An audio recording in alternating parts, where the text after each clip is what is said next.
Assalamu alaikum dear students. Today we will have the discussion on I was getting regularly the messages and all that, और उसमें से कुछ जो topics थे chemical bonding के जिन्होंने बोला कि वो छूट गए हैं। असल में क्या होता कि जो दो टॉपिक्स है, जैसे हमारे पास रेजोनेंस कंसेप्ट है या dipole moment polarity of the bonds का जो कंसेप्ट है, वो usually we discuss that in organic chemistry, because resonance concept को मेजरली हमें डिस्कस करना है जीओसी में, और उसी के बाद हम डिस्कस करते हैं डाइपोल मोमेंट, क्योंकि डाइपोल मोमेंट और रेजोनेंस का आपस में लिंक है। समझ आ रही बात? तो इनका आपस में लिंक होने की वजह से हम इनको अकेले नहीं पढ़ा सकते। अगर मैं यहां पे रेजोनेंस डिस्कस करूंगा, उसके बाद आगे फिर से जीओसी में इसको डिस्कस करना है, तो आई थॉट कि रेजोनेंस कंसेप्ट को और डाइपोल मोमेंट को मैं डिस्कस करूंगा in the chapter of GOC. Is it clear? और उसके बाद रिमेनिंग दो टॉपिक्स जो है, जैसे आयनिक बॉन्ड है और उसके बाद हाइड्रोजन बॉन्डिंग है, तो ये दो टॉपिक्स के जो है वीडियोस मैं इन 2-3 दिन जो है अपलोड करूंगा, और इससे आपका जो केमिकल बॉन्डिंग है कंप्लीटली फिनिश अप हो जाएगा। उसके बाद हमारे पास मैं आपको पी ब्लॉक और उसके बाद जो जीओसी के कंसेप्ट्स हैं इंशाल्लाह आगे जाके वो भी हम डिस्कस करेंगे। तो फिलहाल के लिए I will be starting with what is called as the concept of ionic bond. So we will have the concept of ionic bond. Concept of ionic bond. Concept of ionic. देखिए, concept of ionic bond जो है ये propose किया गया था पहले। This was proposed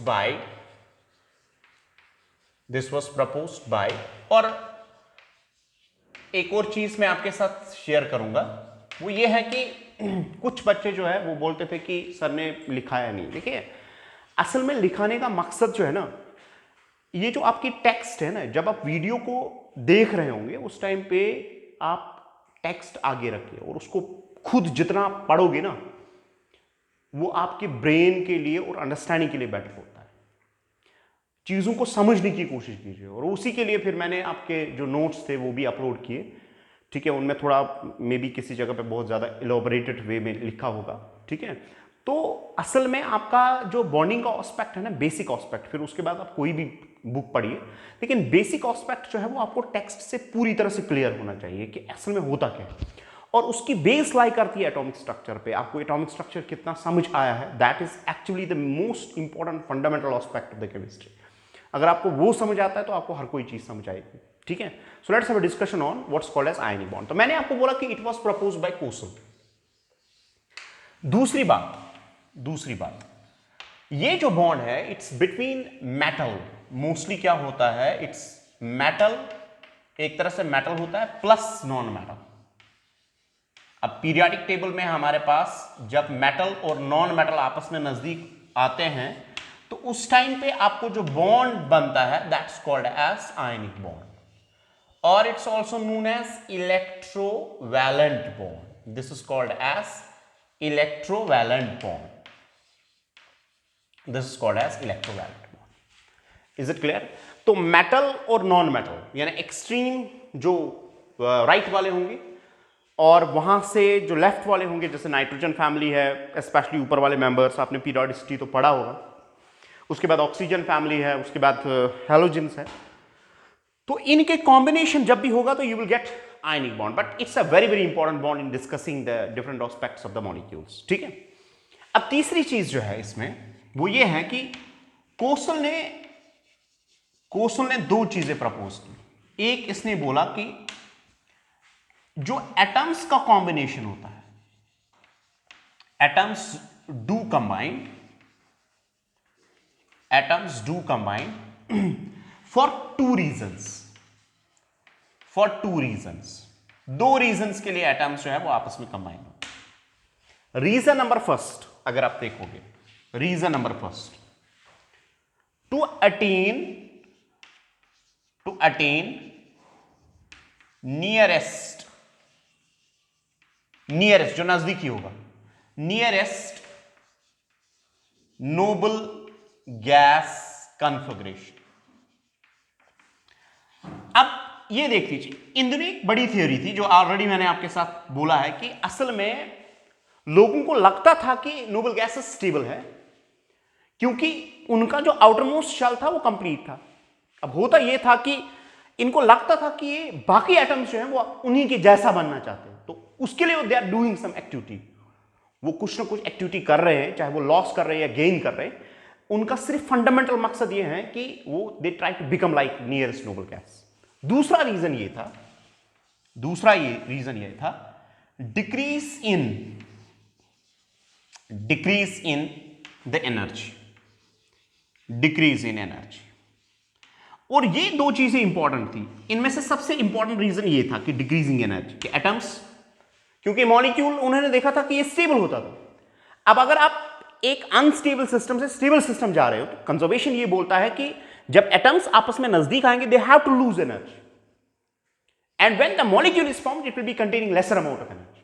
तो सबसे इंपॉर्टेंट चीज था decrease in energy, and that too specially energy में जो डिफरेंट टाइप्स ऑफ एनर्जी है उनमें सबसे इंपॉर्टेंट है पोटेंशियल एनर्जी का डिक्रीज होना, क्योंकि जब मॉलिक्यूल्स आपस में नजदीक आते हैं तो इनकी जो कॉन्फ़िगरेशनल एनर्जी होती है, इनका जो पोजीशन होता है that changes, and because of the change in position that occurs decrease in the overall content of the energy, and by means of that the atoms actually try to become like what we say as the molecules, and molecules are stable and some of the content of the energy is actually lost to the surroundings. Is it clear?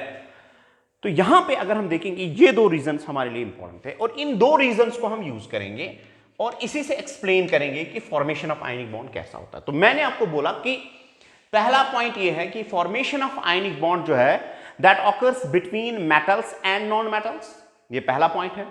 दूसरा point ये है कि दो reason से ionic bond का formation होता है। पहला रीजन ये है कि एटम्स जो हैं they try to become like their nearest, that's important, it's not the noble gas but it was actually the nearest noble gas.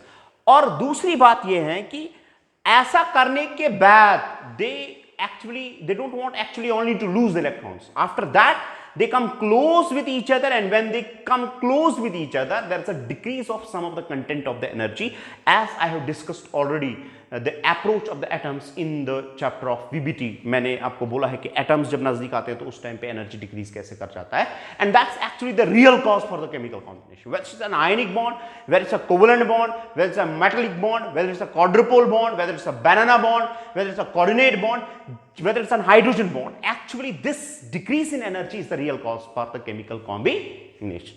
So let's try to explain that how actually Kosel tries to explain the mode of the what we say is an ionic bond by taking an example of NaCl. I will take an example of NaCl and then I will try to correlate that what actually happens in this case. देख लीजिए। So I will be discussing formation of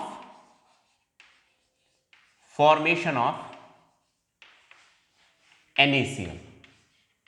NaCl मुझे बताओ एक चीज, ये एक ionic compound है ना, इसका नॉर्मल जो है ना, नॉर्मल स्टेट कैसा होता है, लिक्विड होता है, सॉलिड होता है, this in solid state. So I will try to explain that actually how this is formed, ठीक है। So let's try to explain this. देख लीजिए, अगर मेरे पास मान लीजिए सोडियम है, मेरे पास सोडियम, ठीक है। अब अगर हम सोडियम को देखेंगे, सोडियम का पहले मैं सिंपल सेंस में एक्सप्लेन करूंगा, उसके बाद इसका एनर्जेटिक्स जो है, जो थर्मोडायनेमिक्स है उस पर अप्लाई हो जाएगा, और उसके बाद डिफरेंट इक्वेशंस आएंगी, उसके बाद फजान्स रूल में डिस्कस करूँ। सोडियम आपके पास है तो इसका जो एटॉमिक नंबर है वो 11 है, इसका मतलब है इस 2, 8 और 1 है इसका, ठीक है। इसी तरह अगर हमारे पास क्लोरीन है, क्लोरीन तो इसका 17 है, 17 का मतलब है 2 है, 8 है और 7 है। अब देख लीजिए इसका, पहले देखो क्या हो जाएगा। मुझे बताओ what is the nature of the sodium, you know that it's metal, so sodium is a metal, is it clear? Sodium is a metal. Now what about this chlorine? Chlorine is a non metal. So what do you expect? Do you expect that there should be the shearing, or do you expect something else should happen? See what happens. देख लीजिए, ये वाला जो electron है, ये वाला outer most वाला electron, और ये वाला जो आउटर मोस्ट शेल है, this will B use for the happening, that's actually it's active. कहने का मतलब ये है कि ये एक्टिव होती है। तो अगर आप सोडियम है, सोडियम का नियरेस्ट नोबल गैस कौन है? नियॉन। जरा बताओ नियॉन का इलेक्ट्रॉनिक कॉन्फ़िगरेशन क्या है? 2, 8, ठीक है। क्लोरीन को अगर आप देखोगे तो इसका नियरेस्ट क्या है, आर्गॉन। जरा मुझे बताओ इसका क्या है, 288। ठीक है, अब मुझे बताओ एक चीज, according to Kossel chlorine tries to become like argon and sodium tries to become like neon because they are the nearest. Chlorine का नियरेस्ट जो है वो आर्गॉन, सोडियम का जो नियरेस्ट है that's what, neon. So what will happen is, what is going to happen is there is an electron transfer that is happening there. See, look at this.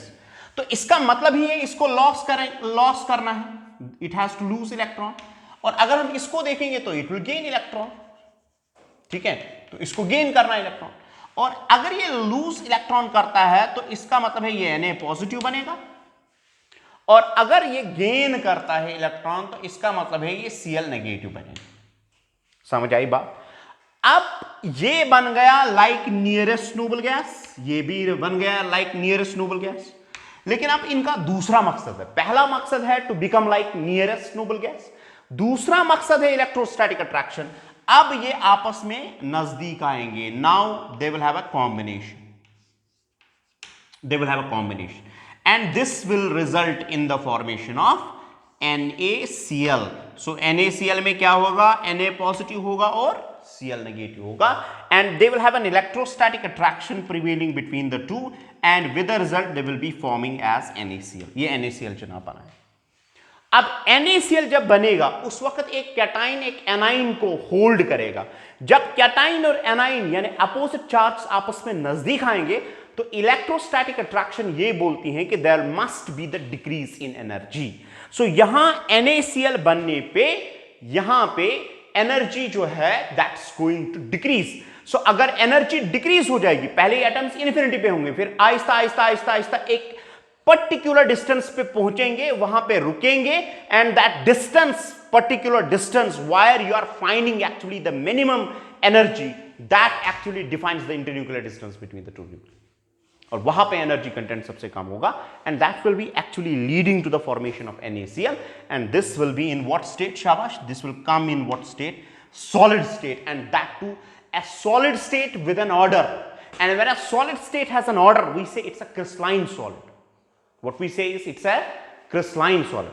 मगर जनाब NaCl का बनना इतना आसान नहीं, यानी इसको मैं ऐसे डिफाइन कर सकता हूं, यानी अब हर कोई एटम जब एक मेटल होगा और नॉन मेटल होगा तो उस टाइम पे हमेशा ये होगा कि मेटल जो है that will be losing electron to become the like the nearest, while as the non-metal is actually gaining the electron to become its nearest, and then there will be the electrostatic attraction between a cation and anion producing lesser potential energy, and that will actually lead to the formation of ionic compound having a particular type of order।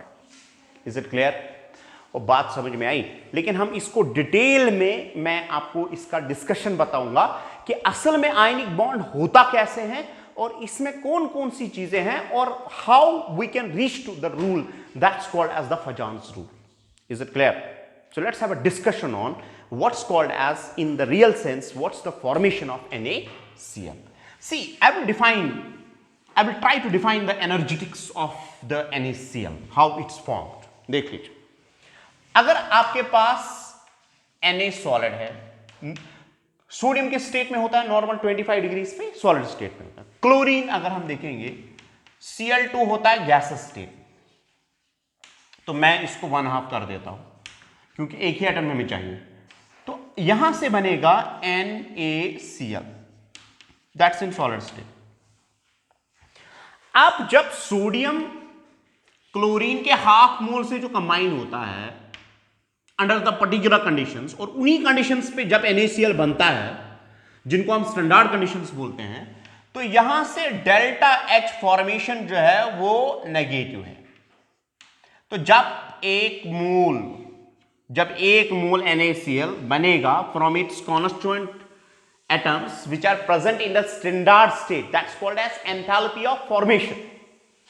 now it is producing some value here, यानी आपने sodium को लाया और chlorine के साथ combine किया under the given set, under the similar conditions, and when you are combining under the similar conditions, this leads to the formation of NaCl, and once NaCl is formed under the similar conditions, there is a change in the energy, that system is actually losing some content of the energy, and that also defines the heat of formation of NaCl.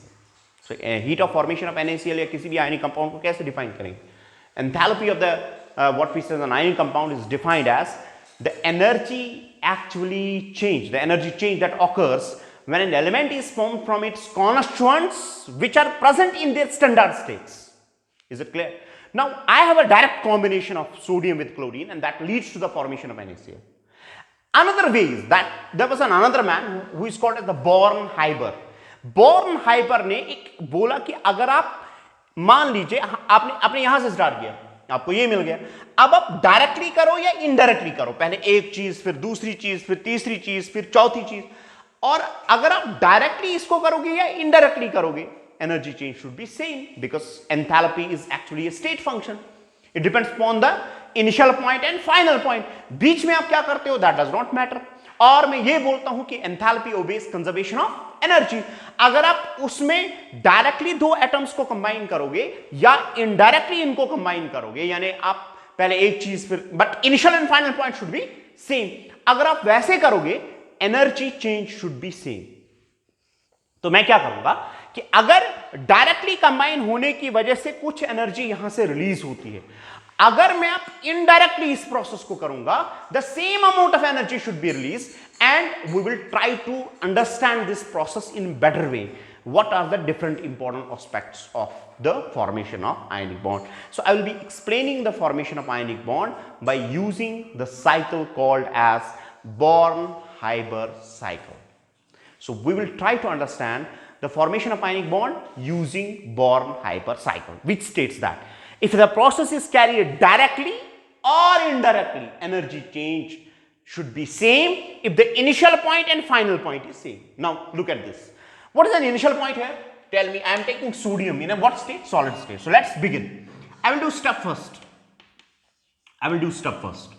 And step first is I have sodium solid and now it's getting converted into, पहले मैं ऐसा करता हूं, मैं इसको sodium gas में convert करूंगा. मुझे कुछ एनर्जी लगेगी, वो लगेगी. तो ये देखो सोडियम सॉलिड से मैंने यहां पे भी स्टार्ट किया, लेकिन अब मैं स्टेप बाय स्टेप कर रहा हूं. लास्ट में हमारा इनिशियल पॉइंट और फाइनल पॉइंट क्या रहेगा? सेम रहेगा. सो पहला पॉइंट मैंने किया, मैंने सोडियम सॉलिड को सोडियम गैस में कन्वर्ट किया. मुझे बताओ इस एनर्जी चेंज को हम क्या बोलते हैं? शाबाश, आपने थर्मोडायनेमिक्स में पढ़ा होगा, ठीक है. तो इस एनर्जी को हम बोलते हैं enthalpy of sublimation, delta H S. It's called as delta H S. What will be the value? See, when you are converting a metal into gas directly without changing into liquid state, this is called as sublimation. And tell me what sublimation is it will be endothermic or exothermic? अब sodium जब अपने state में होगा, solid state में होगा, तो sodium is a metal, वहां पे मेटलिक बॉन्ड होगा. उस मेटलिक बॉन्ड को आपको सेपरेट करने हैं मॉलिक्यूल्स, और अगर आप मॉलिक्यूल्स को सेपरेट करते हो तो you does require energy. So this will B an energy consuming process. Is it clear? So this is called as what? Delta H sublimation. When a solid is directly converted into gas, or it's also called as delta H atomization. Delta H atomization. When a solid is converted into the gas, and those gases are present as individual atoms, so this is called as delta H atomization. अब उसके बाद next step देखिए. Step second में इसको करता हूं. अब मैं सोडियम लेता हूं गैस स्टेट में, मैं इस सोडियम को कन्वर्ट कर रहा हूं सोडियम पॉजिटिव में, यानी मैंने इसका एक इलेक्ट्रॉन निकाला and plus electron we have. You tell me what this process is. जब आप एक मेटल को या किसी भी एलिमेंट को उसके गैसेस स्टेट में कन्वर्ट कर रहे हो, उस टाइम पे एनर्जी लगेगी, and that's called as enthalpy of ionization. So I will say delta H I. Tell me what delta H ionization will be. मुझे बताओ ये क्या होगा, जरा बताओ. ये पॉजिटिव होगा कि नेगेटिव होगा? This will be positive because you have to lose the electron from an atom, so you will require energy. अभी तक जनाब सिर्फ खर्चा है, वहां से कुछ नहीं आ रहा। सो सोडियम को एक तो डायरेक्ट प्रोसेस होता है, दूसरा इनडायरेक्ट प्रोसेस में हम दो चीजें करते हैं। एक तो इसमें हम कन्वर्ट करेंगे, किसमें, पहले गैस में कन्वर्ट करेंगे, दैट्स एंथैल्पी ऑफ सब्लिमेशन। फिर गैस से इलेक्ट्रॉन निकालेंगे। जब आप आइसोलेटेड एटम से इलेक्ट्रॉन निकालोगे तो that actually is called as enthalpy of ionization. In both the cases you require energy. अब उसके बाद नेक्स्ट, उसके बाद जो नेक्स्ट प्रोसेस है स्टेप थर्ड में देखो हम क्या करेंगे। हमने क्लोरीन गैस लिया, क्लोरीन जो कि गैसेस स्टेट में प्रेजेंट होता है, और हमें जनाब क्लोरीन को डिसोसिएट करना है, यानी एटम्स में बनाना है। तो आपको दो एटम्स मिलेंगे यहां पे। जब आप क्लोरीन मॉलिक्यूल को ब्रेक करोगे एटम्स में तो आपको फिर से एनर्जी लगेगी, तो this is called as delta H D.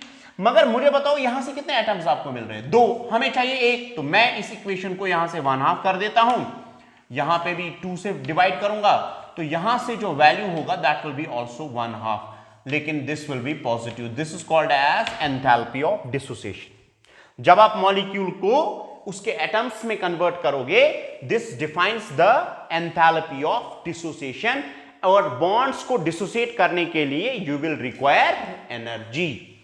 अब उसके बाद नेक्स्ट स्टेप हो जाएगा, उसके बाद स्टेप जो फोर्थ है। अब ये जो क्लोरीन है, जो हमारे पास क्लोरीन जो है which is present in the gases state, ये इलेक्ट्रॉन को एक्सेप्ट करेगा और यहां पे जनाब बनेगा Cl gas, Cl negative gas, और ये होता है delta Heg, means electron gain. और इलेक्ट्रॉन गेन एंथैल्पी जो होती है जनाब, ये नेगेटिव है यहां पे, और इसका वैल्यू पॉजिटिव भी किसी किसी जगह पे हो सकता है। आपने पीरियोडिसिटी में पढ़ा है, जब हमारे पास एक atom electron, isolated atom electron gain करता है, तो उसको हम बोलते हैं electron gain enthalpy, which is mostly negative. But in certain cases अगर आप बहुत सारे इलेक्ट्रॉन्स ऐड करोगे, 2 करोगे, 3 करोगे, तो कंटिन्यूअस सक्सेसिव जो आयोनाइजेशन एंथैल्पीज होती हैं वो हो सकती है positive as well. Is it clear? अब उसके बाद देख लीजिए क्या हो जाएगा जब Cl गैस बना। अब Cl गैस बनने के बाद मुझे बताओ एक चीज, जरा बताओ क्या हो जाएगा। अब हमारे पास देख लीजिए, यहां Na सॉलिड था, ये Na गैस बन गया, ये इसके साथ कट हो जाएगा, तो आपको बचा जनाब Na पॉजिटिव। समझ आ रही बात? प्लस इलेक्ट्रॉन, ये इलेक्ट्रॉन इसके साथ कट हो जाएगा, ठीक है। Cl यहां से बन गया, ऐसे Cl एटम बन गया, तो ये इसके साथ कट हो जाएगा। अभी आपको जो प्रोसेस हुआ उसमें दो चीजें आपको बनते, सोडियम आपके पास था और ये सोडियम Na पॉजिटिव में कन्वर्ट हो गया, तो मेरे पास Na पॉजिटिव अब बच रहा है, प्लस जो कि गैसेस स्टेट में है, और आपके पास Cl नेगेटिव है जो कि गैसेस स्टेट में है। और अब ये आपस में नजदीक होके बनाएंगे जनाब NaCl, and which is present in what state? Solid state. अब जब ये दो आपस में नजदीक आएंगे, वहां से जो एनर्जी निकलती है that's called as delta HL, that's called as lattice energy. So when a cation is present at infinity, when this anion is present at infinity, when they come closer with each other, resulting in the formation of an ionic compound, और उस ionic compound जो है वो solid state में होगा और उसके बाद एक crystalline order होगा, that is called as delta H lats, ठीक है, and we define that to be as negative. Is it clear? It can be also taken as positive. बताओ कैसे? हम लैट्स एनर्जी को ऐसे भी डिफाइन कर सकते हैं, इतनी एनर्जी रिक्वायर जिससे हम NaCl जो कि सॉलिड स्टेट में है उसको वापस करेंगे convert into Na positive gas and Cl negative gas. अगर हम उसको वापस कन्वर्ट करेंगे तो उस टाइम पे एनर्जी लगेगी, लेकिन अगर आप Na पॉजिटिव और Cl नेगेटिव को आपस में कंबाइन करके NaCl सॉलिड बनाएंगे तो उस टाइम पे एनर्जी रिलीज आउट हो जाएगी। Is it clear? अब आपकी चॉइस है जनाब, आप लैट्स एनर्जी को जब ऐसे डिफाइन करेंगे in terms of cation and A9, और उस NaCl या क्रिस्टलाइन सॉलिड से डिफाइन करेंगे। अब साइन जो है वो इन्वर्ट हो जाएगा, एक का नेगेटिव साइन आएगा, अगर आप इस एंड से डिफाइन करोगे तो आपको पॉजिटिव साइन आएगा। अब देखिए एक इंपॉर्टेंट चीज है हमारे पास, देखिए हमने डिफरेंट प्रोसेस को स्टेप्स में किया। Now I will try to explain that what happens, what's an concept. See, मुझे बताओ एक चीज, हमारे पास जो मैंने पहले लिया था Na सॉलिड मैंने लिया था, 1/2 ऑफ Cl2, ठीक है, आपको मिला Na, ये गैस स्टेट में है, आपको मिला NaCl। Is it clear? बात समझ में? ये किस स्टेट में था? सॉलिड स्टेट में। तो इसको हम क्या बोलते हैं? Delta HF। डेल्टा HF का होता है हीट ऑफ फॉर्मेशन। ये क्या होता है? ये it should be negative for an ionic compound. मुझे बताओ एक चीज, हमने कहां से स्टार्ट किया? Na से, जो कि सॉलिड स्टेट में था, ठीक है। तो पहले हमने ये प्रोसेस किया, फिर ये प्रोसेस किया, फिर ये।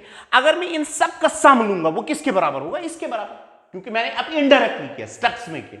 पहले मैंने डायरेक्टली किया था। डायरेक्टली में डेल्टा HF जो है, ये सारे स्टेप्स जो इंडिविजुअली मैंने किए वो उसके बराबर होंगे। तो इसका मतलब ये है कि delta HF overall enthalpy change किसके बराबर होगा? पहले मैंने ये किया, फिर ये किया, फिर ये किया, फिर ये किया, फिर ये किया। तो इसका मतलब है इन सभी स्टेप्स का जो एनर्जी एंथैल्पी चेंज होगा, that will be equal to this if you carry the process directly, because the initial point and the final point is same. This is initial point, this is initial point, this is final point. So you are carrying process directly or indirectly, it does not matter, the energy change happens to be the same. So one is delta HS, that's called as sublimation, plus is delta H ionization. Then there is another one is half of delta H dissociation. Then there is delta HEG electron gain. Then there is minus delta H lats. ये हमारे पास एक criteria हुआ। तो ये है हमारे पास criteria for the formation of ionic bond. Now let's try to explain that what we can infer out of this. मुझे बताओ एक चीज, मैंने आपको बोला कि अगर हमारे पास आयनिक बॉन्ड बनाना है, यानी अगर हमारे पास यहां पे NaCl बनना है, सो अगर मैं यहां पे क्राइटेरिया यूज करूंगा, if I will use a criteria है, देख लीजिए, आयनिक बॉन्ड बनाने के लिए ये जो डेल्टा H फॉर्मेशन है, अगर आपने गिब्स फ्री एनर्जी पढ़ा है या अभी आपको पढ़ना है, वहां पे आपको पता चलेगा एंट्रोपी का कंसेप्ट क्या है। आई डोंट नो दैट आपने वो पढ़ा है कि नहीं पढ़ा है, वरना मैं डायरेक्टली उसी पे आता, लेकिन मैं उसके बगैर भी यहां पे कोशिश करूंगा आपको सिखाने की। डेल्टा H फॉर्मेशन आयनिक बॉन्ड के लिए इट शुड बी नेगेटिव। जहां पे एक मेटल और नॉन मेटल आपस में कंबाइन होने के बाद, समझ आ रही बात, जिसका डेल्टा H फॉर्मेशन नेगेटिव होगा, वो आयनिक कंपाउंड जो है वो वहां पे आयनिक बॉन्ड के थ्रू ऑपरेट करेगा if the metal and non metal comes closer with each other. So essential criteria is not that कि metal is combining with non-metal. The essential criteria is that delta H formation when a metal and a non-metal comes closer with each other, it should be negative. If it's positive, then the formation does not happen. That means even if the metal and non-metal is coming closer with each other, the formation of ionic bond does not occur. So अगर मैं आपसे पूछूंगा कि equation में ये positive है, ये positive है, ये पॉजिटिव है, ये दो नेगेटिव है, तो इसका मतलब ये है कि हमारे पास जब आयनिक बॉन्ड बनाना है तो दो चीजें इसको शेप कर सकती है, यानी डेल्टा H फॉर्मेशन को नेगेटिव बना सकता है, delta H electron gain enthalpy, और सबसे importantly delta H lattice. Delta H what? Lattice. अब मुझे बताओ एक चीज, पहली बात, पहला क्राइटेरिया आयनिक बॉन्ड बनाने के लिए हमने देखा कि मेटल और नॉन मेटल होना चाहिए, but that's not a sufficient criteria. पहला क्राइटेरिया होना चाहिए कि जो मेटल होना चाहिए उसका सब्लिमेशन एनर्जी कम होना चाहिए, यानी उसका वो इजीली गैसेस स्टेट में कन्वर्ट होना चाहिए। So for the formation of ionic bond there should be the low sublimation energy, there should be the low ionization enthalpy, there should be the low what's called as what? Dissociation energy. लेकिन इसका और इसका value ज्यादा होना चाहिए, यानी electron gain enthalpy का value ज्यादा होना चाहिए और लैट्स एनर्जी का ज्यादा। अब ये नेगेटिव अब ज्यादा बोलेंगे तो कम हो जाएगा, नहीं, नेगेटिव का मतलब release. You have to focus on the magnitude. Is it clear? कोई बोलेगा सर नेगेटिव है, नेगेटिव में बड़ा करेंगे तो वो छोटा हो जाएगा। जनाब मेहरबानी करके ऐसा मैथ जो है ना, वो मैथमेटिक्स में यूज कीजिए, यहाँ पे सिंपल चीजें होती है उनको अंडरस्टैंड करने की। नेगेटिव का मतलब है रिलीज, जितना ज्यादा रिलीज उतना स्टेबल सिस्टम। समझ आ रही बात? तो इसका मतलब है आयनिक बॉन्ड की फॉर्मेशन जो है वो सबसे इंपॉर्टेंटली अगर हम देखेंगे, इलेक्ट्रॉन गेन एंथैल्पी भी कभी नेगेटिव हो सकता है। So electron gain enthalpy can be negative as well as positive.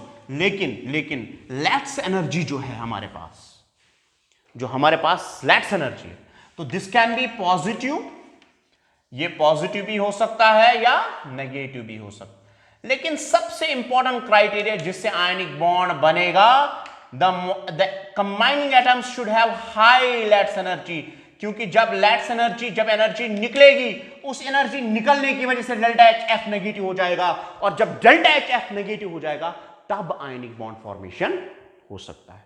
तो मेरे पास एक क्राइटेरिया आया कि जब भी एक मेटल और नॉन मेटल आपस में कंबाइन हो जाएंगे, that should possess following things. It should have the low sublimation energy, it should have low ionization enthalpy, it should have low dissociation energy, it should have high electron gain enthalpy, and it should have very high Lats energy. Lats energy alone can decide the things, believe me.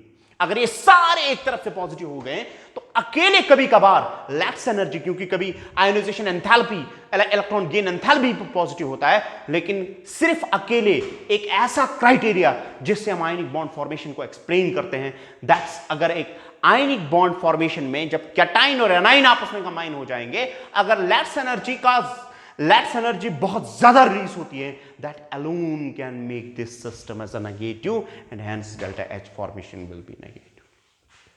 Is it clear? बात समझ में आई? So the net criteria, I will say that the net criteria, जो criteria हमारे पास है, पहला, metal और नॉन मेटल जब भी आयनिक बॉन्ड बनाएंगे क्या होगा? low what? Sublimation energy.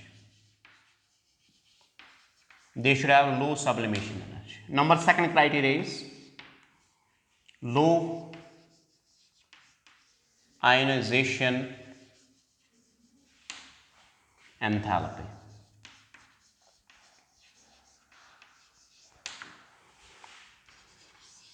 Low dissociation energy. Low dissociation energy. Number next, what is important is it should have high electron gain enthalpy. Number next is it should have high Lats energy. मैंने आपको बोला delta H formation should be what? Negative. तो high Lats energy alone can decide the formation of that ionic bond. So the molecules which have high Lats energy are actually favoring the formation of the ionic bond. Is it clear? So we need to have the discussion on what the Lats energy is, what is an experimental Lats energy, what's theoretical Lats energy, why it matters, what are the different equations, and how we are reaching to the conclusion of what's called as the Fajon's rule. Inshallah, that will be discussed in the next lecture.